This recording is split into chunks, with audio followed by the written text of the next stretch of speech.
आराधना करे और आराधना करते करते करते करते करते करते श्रावण का महीना आ जाए और श्रावण के महीने में अगर मान लो भूल से भी शिवरात्रि पड़ जाए, भूलवश भी शिवरात्रि पड़ जाए, और यदि प्रथम पहर के पूजन में पार्वती अगर एक शिव की आराधना करते करते भगवान शंकर के नाम को पुकारती हुई शिव की पूजन कर ले, शिव की पूजन आराधना कर ले, भूलवश भी श्रावण के महीने की शिवरात्रि पर भूलवश भी अगर पूजन कर ले, तो फिर वो पार्वती जो पूर्व का उसका अंदर जो सती के समय का अपमान भरा हुआ था वो सब भूलवश भूल जाएगी और पार्वती शंकर की आराधना में इतनी डूब जाएगी कि शिव उसको दर्शन देने के लिए आ ही। हमसे कई लोग पूछते हैं, महाराज जी आप ये पूजन कराते हो ऑनलाइन, इसमें 21 गेहूं के दाने बता देते हो, कहीं काली मिर्ची बता देते हो, कहीं काली तिल बता देते हो, लाल फूल बता देते हो, ये आप भगवान शंकर की पूजन में ये सब सामग्री बता देते हो, धतूरा बता देते हो, बेलपत्र की इतने नग चढ़ाना है, ये काम करना है। एक एक चीज, एक एक शब्द पुराणों में से कहीं ना कहीं से उस कथा में से लिए गए हैं, उस कथा के अनुसार आपको वर्णित किया जाए। एक धतूरा, उस धतूरे को भी आपको कहा शिवरात्रि के दिन हो। फिर निवेदन करूंगा, जिस घर में बच्चे चिड़चिड़ कर रहे हो, बहुएं चिड़चिड़ कर रही हो, परिवार में कहीं क्लेश बना हुआ है, जब आप 2 अगस्त को शाम को 7 बजे शंकर भगवान का शिवलिंग बनाकर ऑनलाइन बैठो पूजन करने के लिए, आपके नगर के कोई पंडित, कोई ब्राह्मण, कोई गुरुजन आपके साथ बैठे हों, वो पूजन करा रहे हों, और अगर कोई ना मिले तो आप स्वयं टीवी के माध्यम से, मोबाइल के माध्यम से जब ऑनलाइन पूजन कर रहे होगे, उस जगह पर आपकी पूजन की सामग्री में लिखा है, एक जम के बोलो धतूरा, एक धतूरा लिखा है। इस धतूरे के पीछे के भाग में, क्योंकि ये जो सोमवार से सोमवार तक का सावन आया है, ये 72 वर्ष के बाद आया, आपको कल कथा में कहा था। इसके पीछे के भाग में यदि पीला चंदन लगाकर, अग्रभाग में लाल चंदन लगाकर आप जिस समय पर पूजन करेंगे और धतूरा चढ़ाने का समय आए, उस समय पर जब आप समर्पित करेंगे तो ये भाव से समर्पित करें कि हमारे घर में जो क्लेश है वो समाप्त करें भोलेनाथ, और श्री शिवाय नमस्तुभ्यम बोलकर वो धतूरा भगवान देवादिदेव महादेव को समर्पित करिए। उसका फल फिर हमें बताना कि उसका फायदा मिला कि नहीं मिला। एक धतूरा, एक बेलपत्र का भी फल, एक लोटे जल का भी फल, ये जो सोमवार से सोमवार तक का जो सावन है, इसका एक बूंद जल का भी महत्व शिव महापुराण की कथा करती है।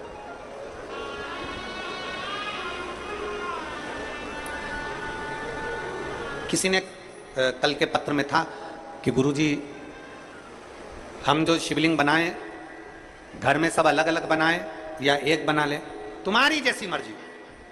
तुम्हारे बच्चों का मन हो रहा है कि हम भी शिवलिंग बनाए, तुम्हारे पति का मन है, पत्नी का मन है, सब एक साथ पूजन करें, एक शिवलिंग बना ले, उसकी पूजन कर ले, जैसा तुम्हारा मन करे। पर 2 अगस्त को शाम को 7 बजे प्रथम पहर की पूजन में करो। और फिर एक बात याद रखना,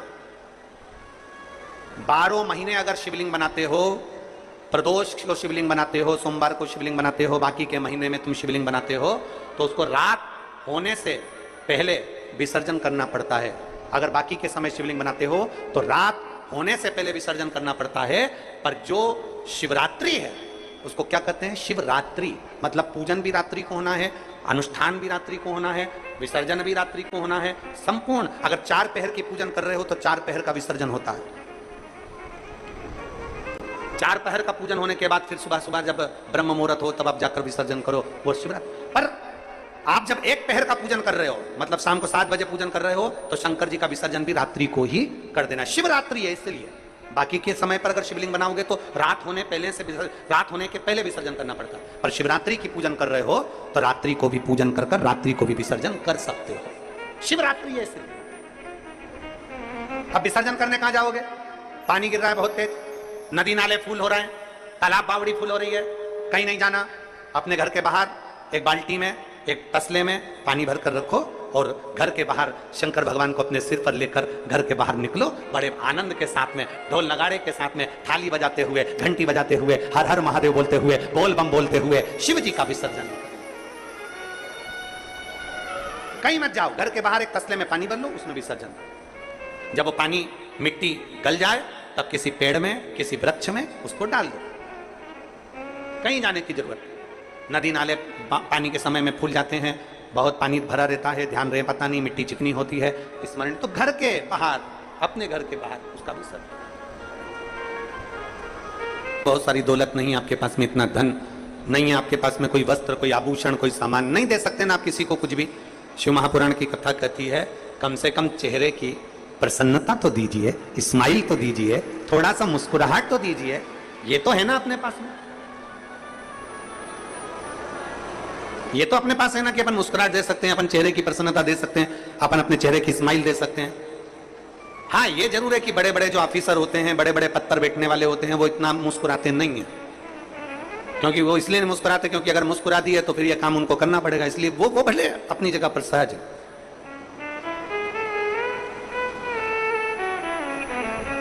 पर शिव कथा कर रही है, भगवान शंकर का संवाद कर रहा है, शिव महापुराण की कथा कर रही है, भगवान शंकर का चरित्र कर रहा है। आप कुछ नहीं दे सकते, प्रसन्नता दीजिए। हम तो यहां तक कहते हैं कि दुनिया के लोग अन्नदान कर रहे हैं, वस्त्र दान कर रहे हैं, कन्यादान कर रहे हैं, मुद्रा दान कर रहे हैं, स्वर्ण दान कर रहे हैं, कोई वस्त्र दान कर रहा है। हम आपसे निवेदन करेंगे, आपके पास में कुछ नहीं है तो भगवान शंकर का नाम श्री शिवाय नमस्तुभ्यम का दान भी करना प्रारंभ करिए। ये मंत्र का दान करिए, ये स्तुति का दान करिए, पंचाक्षर मंत्र दीजिए नमः शिवाय, षडाक्षर मंत्र दीजिए ओम नमः शिवाय।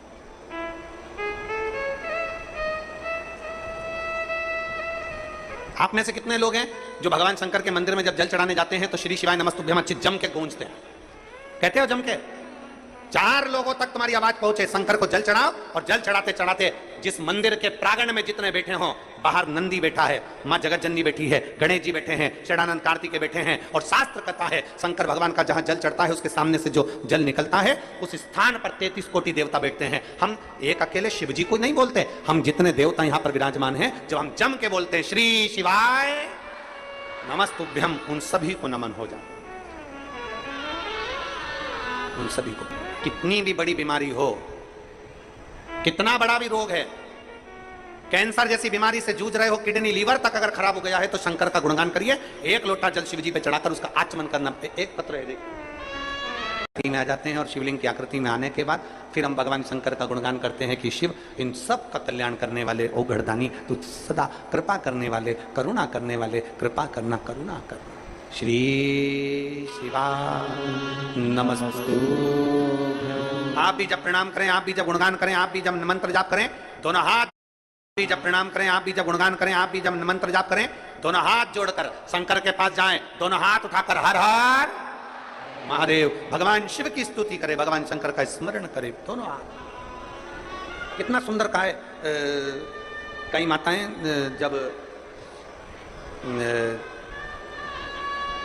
माताएं जब जल चढ़ाती हैं तो एक हाथ से तो जल चढ़ाती रहती है, दूसरे हाथ से भगवान को घसती रहती है। शिव महापुराण की कथा कहती है पहले जल चढ़ा लो, फिर थोड़ा सा घस लो दोनों हाथों से, फिर वापिस जल चढ़ा लो। दोनों हाथों का प्रयोग करिए, दोनों हाथों का प्रयोग करिए। जहां शंकर है वहां कैसा भी, कितना भी दुख आए, कितना भी कष्ट आए, कितनी भी तकलीफ आए, शिव उसको संभाल ले। जहां शिव नहीं है वहां फिर जीव धक्के बहुत खाता है। जहां शंकर नहीं है फिर जीव धक्के खाता। आपके घर में भले छोटा सा शिवलिंग हो, पत्थर का हो, पाषाण का हो, पीतल का हो, चांदी का हो, सोने का हो, लोहे का हो, कांच का हो, कैसा भी हो, हीरे का हो, मोती का हो, कैसा भी हो, पर अपने घर में पत्थर का, लकड़ी का, कैसा भी अपने घर में एक शिवलिंग होना जरूरी है। एक शंकर का शिवलिंग हमारे घर में होना जरूरी है। गला खींच रहा है, बहुत खींच के बोलना पड़ रहा है कथा को।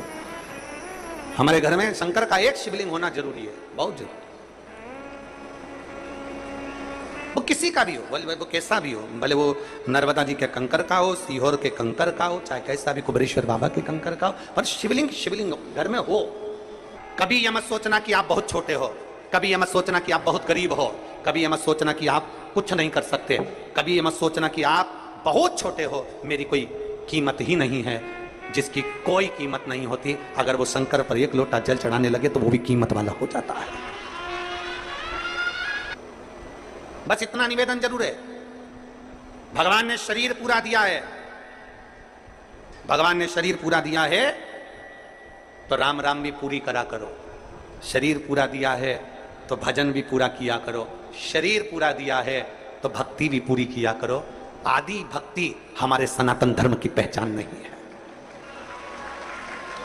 आदि भक्ति हमारे सनातन धर्म की पहचान नहीं है। आधा राम राम हमारी सनातन धर्म की पहचान नहीं है। शरीर पूरा दिया, हाथ पूरे दिए, तो राम राम भी दोनों हाथ जोड़कर करना चाहिए। ये सनातन धर्म का नियम है, ये सनातन धर्म की पहचान है।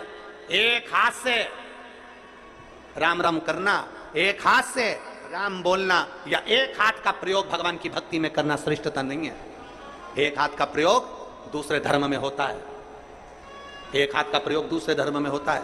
हमारे सनातन धर्म में एक हाथ का प्रयोग नहीं होता, हमारे सनातन धर्म में 2 हाथ का प्रयोग होता है। राम राम साहब, प्रणाम करें एक हाथ से नहीं, हाथ जोड़कर करें। ये भारतीय सभ्यता, संस्कृति और मेरे भारत की निशानी है। एक हाथ से प्रणाम नहीं। वो धतूरा देखा है आप लोगों ने? जम के बोलो जरा, देखा है सबने? धतूरा, धतूरे में पीछे जो डंडी होती है वो थोड़ी सी मुड़ी होती है, हल्की सी मुड़ी होगी डंडी, हल्की सी मुड़ी हुई डंडी। जो प्रसंग आप और हम श्रवण कर रहे हैं वही प्रसंग यहां चल रहा है। ये धतूरा जैसे देखिए, अब ये धतूरा, धतूरे की जो डंडी है, ये डंडी एकदम सीधी नहीं रहती है। डंडी हमेशा, कोई भी धतूरा होगा, धतूरे की डंडी थोड़ी सी मुड़ी हुई होगी, थोड़ी सी मुड़ी रहती है। प्रत्येक धतूरे की डंडी मुड़ी रहती है। अब आप अपने बच्चों को समझा रहे हो, इसका क्रोध कम नहीं हो रहा, मैंने समझा दिया, ज्ञान दे दिया, पिताजी ने समझाया, दादा समझाए, दादी समझाई, अपने घर के संस्कार अच्छे हैं, अपने घर में कोई गुस्सा करने वाला नहीं है, अपने घर में सब प्रेम करने वाले हैं, सब आदर करने वाले हैं, सब सत्कार करने वाले हैं। उसके बाद भी अगर बच्चे क्रोध में डूबे हुए हैं तो ये इनके इस जन्म का नहीं है, ये उस जन्म का है। जैसे माता पार्वती जी, पार्वती जी छोटी सी अवस्था धारण करती है, 5 वर्ष की अवस्था में माता पार्वती जी आती हैं। हर थोड़े दिन में माता पार्वती जी को क्रोध आ जाता है, इतना तेज क्रोध आता है माता पार्वती, जो सामान हाथ में आया वो फेंक देती। इतना क्रोध मां का, माना जगतजननी हो, मां दुर्गा हो, भवानी हो, अष्टभुजा धात्री हो, पर मां जब एक बड़ी हो जाओ तब क्रोध करो तो चल जा, पर छोटी सी अवस्था में क्रोध आता, एक चिंता का विषय पड़ गया। हिमालय राज की रातों की नींद उड़ गई,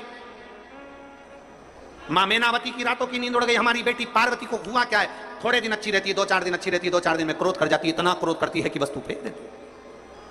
इतना क्रोध मां पार्वती का, बड़ा चिंता का विषय पड़ गया, बड़ा।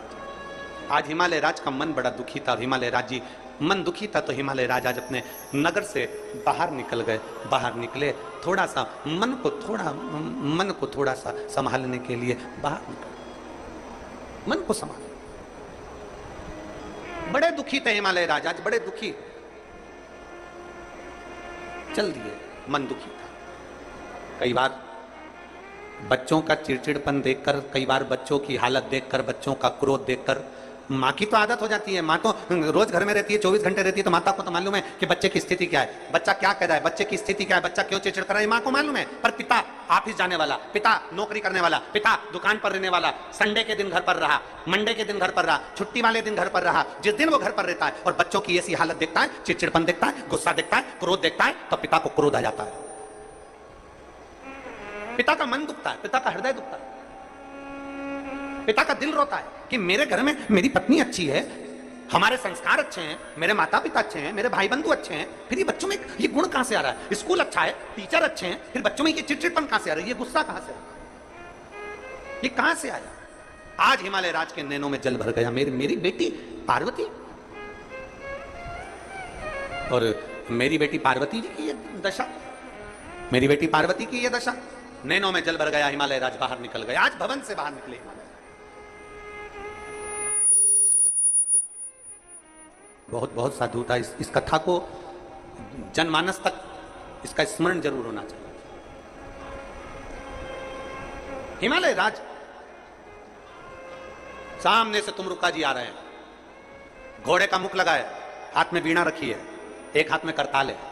नारद जी का जैसा स्वरूप होता है वैसे ही तुमरुका जी का स्वरूप है। घोड़े का मुख लगाए, हाथ में वीणा है, एक हाथ में करताल है, और तुमरुका जी भगवान का नाम लेते लेते चले आ, चले आ।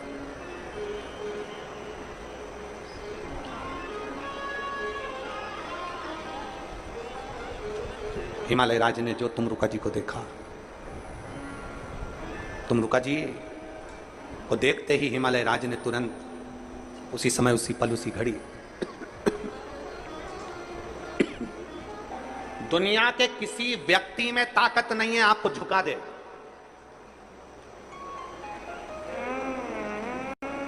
घर से टूटता है, सबसे ज्यादा झुकता है तो अपने घर से झुकता है। ये है तो जरूर पूर्व समय का अनुमान होगा। तुमरुका जी ने कहा मैं आपकी बेटी के दर्शन करना चाहता हूं। बेटी के दर्शन, उनके मुख से शिव नाम निकलता है। जिसके मुख से शिव नाम निकलता है उसको, जिसके हाथ से शंकर जी को एक लोटा जल चढ़ता है उसको जब भी तकलीफ आती है तो दुख की घड़ी क्षण उस व्यक्ति को पहले महसूस होने लगता है। घर में कई जीजियां ऐसी हैं, कई माताएं ऐसी हैं, कई जीजा प्रणाम करा।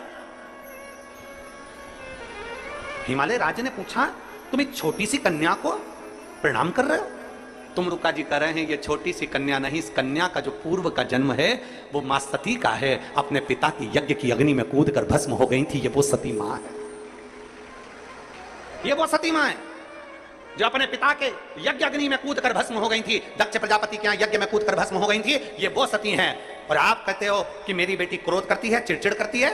ये माता पार्वती जो क्रोध कर रही हैं, ये पूर्व जो पिता के घर में गई थी, पिता ने अपमान करा था, बहनों ने अपमान करा था, भाइयों ने अपमान करा था, परिवार वालों ने अपमान करा था, वो अपमान सती के दिल में भर गया था। वो अपमान आज तक सती के दिल में है और ये अगला जन्म ले ली वो अपमान आज तक भूल नहीं पाई है, इसलिए चिड़चिड़ कर जाती है।